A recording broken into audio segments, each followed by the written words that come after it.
நம்முடைய கோயம்புத்தூர் மாநகரத்திலே பல்வேறு திட்டங்களை நிறைவேற்றி கொடுத்திருக்கின்றோம். அதே போல நீலகிரியிலே பல்வேறு திட்டங்கள்.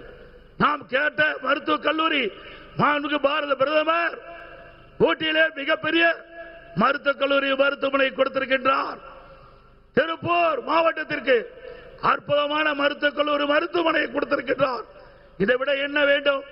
ஒரே ஆண்டில் மத்திய அரசாங்கம் நாம் கேட்டுக்கொண்ட அந்த கோரிக்கையை ஏற்று தமிழ்நாட்டு மக்களுடைய நன்மை கருதி 11 மருத்துவக் கல்லூரி கொடுத்து இன்றைக்கு நமக்கு ஒரு மிகப்பெரிய அடையாளத்தை கொடுத்திருக்கின்றார்.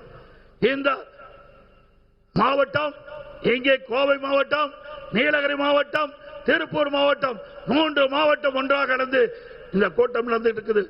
இந்த 3 மாவட்டத்தில் 2 மாவட்டம் ஊட்டி, திருப்பூர் 2 இடத்தில் 2 மருத்துவக் கல்லூரியை கொடுத்த அரசு மத்திய அரசு.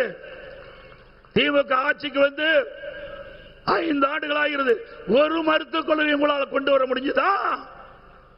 2011-2021 வரை அண்ணா திமுக ஆட்சியிலே 17 அரசு மருத்துவக் கல்லூரி மருத்துவமனை, 7 சட்டக் கல்லூரி, 21 பாலிடெக்னிக் கல்லூரி, 68 கலை மற்றும் அறிவியல் கல்லூரி, 4 பொறியியல் கல்லூரி, 4 வேளாண்மை கல்லூரி, 5 கால்நடை மருத்துவக் கல்லூரி ஆராய்ச்சி நிலையம் கொண்டு வந்து இந்திய திருநாட்டிலே பட்ட படிப்புகளே முதல் மாநிலம் தமிழ்நாடு.